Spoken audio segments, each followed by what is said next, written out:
Selama bertahun-tahun, ada satu anggapan yang selalu menghantui pembalap Asia ketika datang ke Eropa. Mereka boleh cepat di negaranya sendiri. Mereka boleh berjaya di level Asia. Tapi begitu roda menyentuh aspal sirkuit-sirkuit legendaris Eropa, ceritanya sering berubah.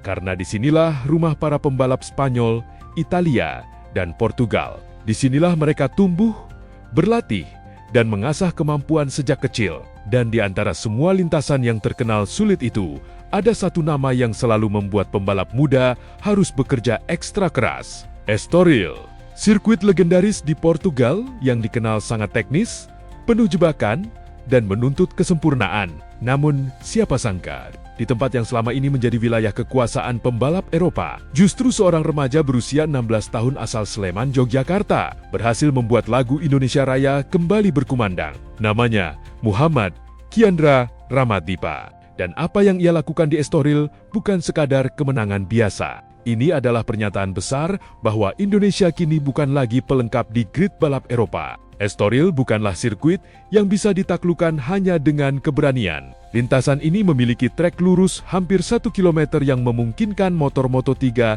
melaju sangat kencang. Namun setelah itu, pembalap langsung dihadapkan pada rangkaian tikungan tajam yang menuntut pengereman ekstrem. Salah hitung sedikit saja, posisi bisa langsung hilang. Belum lagi faktor yang sering menjadi mimpi buruk para pembalap muda.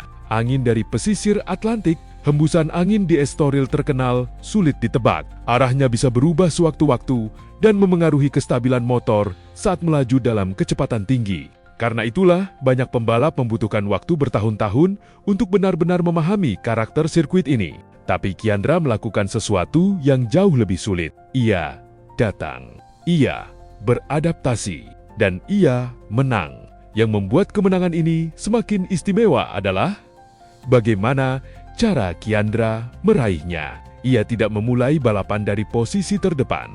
Ia start dari posisi ketujuh. Di kelas Moto3 Junior yang terkenal sangat ketat, posisi ketujuh bukanlah tempat yang nyaman untuk mengejar kemenangan.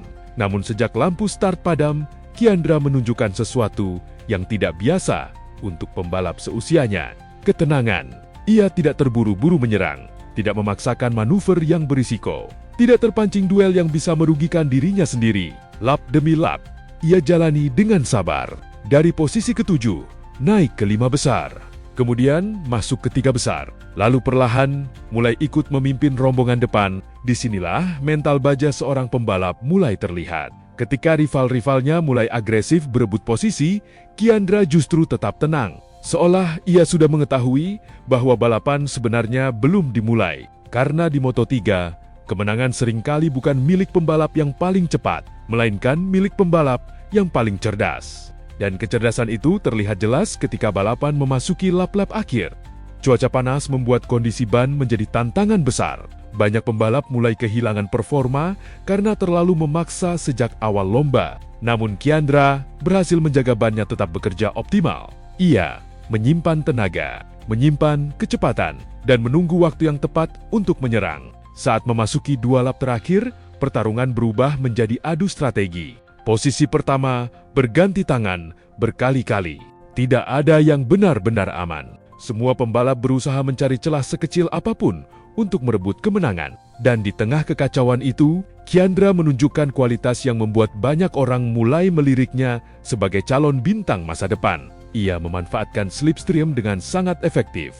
Teknik yang terlihat sederhana, namun sangat sulit dilakukan pada kecepatan tinggi. Dibutuhkan perhitungan yang presisi, dibutuhkan keberanian, dan yang paling penting, dibutuhkan ketenangan untuk mengambil keputusan dalam sepersekian detik. Ketika lap terakhir dimulai, Kiandra memilih momen yang tepat. Ia menyerang, mengambil posisi, lalu mempertahankannya hingga garis finish. Hasilnya, ia menang dengan selisih hanya 0,058 detik. Jarak yang begitu tipis, namun cukup untuk membuat sejarah kembali tercipta. It's Carlos Cano who leads, but for how long, as we see the likes of Ramaddipa pulling out alongside Travis Borg, also there, Borg well and truly on the inside, the 23, diving down the inside on the 32, job done for himself. Pugliese also up to second. Carlos Cano has just proved yet again how easy it is to get swallowed up in this pack, and suddenly you're leading the way, everything's going your way, and then you're back down into 5th, 6th position. Yeah, no one's giving an inch. This is a battle that has really been going since the very beginning. It's not going to be easy. He's got the likes of Gonzalez, he's got the likes of Zani as well behind him. But it is, for the time being, Pugliese who leads as we go down the back straight. Down towards turn 6, Ramadipa slotted himself into 2nd position. Now looking to claim the race Look at that for Ramadipa. That was so impressive. Bold with a capital B. Ramadipa hits the front. Pugliese in 2nd. Travis Borg in 3rd. Let's keep an eye as well on Carlos Cano in P4 and Leonardo Zani, who's got himself up into 5th towards turn 9 to 10. It is currently Ramadipa. Is that going to change? Travis Borg just behind, trying to catch up. But it is Giandra Ramadipa with the win. What a moment for him. Absolutely incredible stuff from Giandra Ramadipa. He's followed by Travis Borg and Carlos Cano onto the podium. Incredible stuff from Ramadipa. What a ride that was. I mean, that was every single ounce of experience, every single ounce of talent. Muhammad, Giandra Ramadipa, dan disitulah makna terbesar kemenangan ini. Itu berarti keberhasilan tersebut bukan lagi kebetulan. Itu adalah hasil dari proses, hasil dari pembinaan, hasil dari lahirnya generasi pembalap Indonesia yang semakin mampu bersaing di level tertinggi. Yeah, it was a difficult race. I was working really hard during the race, and I had a big moment in the last corner. I tried to catch the group, and I try to lead the race, and I try to going with my own pace. And yeah, in the last lap, I try to overtake many the other rider. I try to lead in the last sector, and I try to manage to keep the position until the finish line. And just in your native language for all your friends and family and sponsors back home. Ya, alhamdulillah, terima kasih semuanya, terima kasih Astraon Racing Team dan semua sponsor saya, tentunya keluarga saya, ayah, ini buat ayah, ya, dan buat juga adik Al.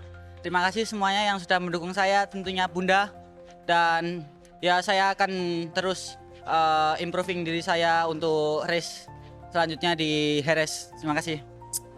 Ya, alhamdulillah saya mendapatkan kemenangan pertama saya di Moto3 Junior di Estoril. Ya, terima kasih untuk Astraon Racing Team dan juga sponsor, tentunya keluarga saya yang sudah mensupport saya dan mendoakan saya. Ya, kemenangan ini saya dapatkan dengan tidak mudah tentunya. Race yang cukup sulit bagi saya karena saya cukup panas di sini, cuaca yang cukup sulit dan grip yang tidak terlalu maksimal. Tapi saya mencoba untuk memberikan yang terbaik hingga last lap. Saya coba untuk mempertahankan posisi saya. Ya, alhamdulillah saya coba untuk meneruskan momentum yang baik ini sampai di Jerez di round ketiga. Tentunya terima kasih semuanya.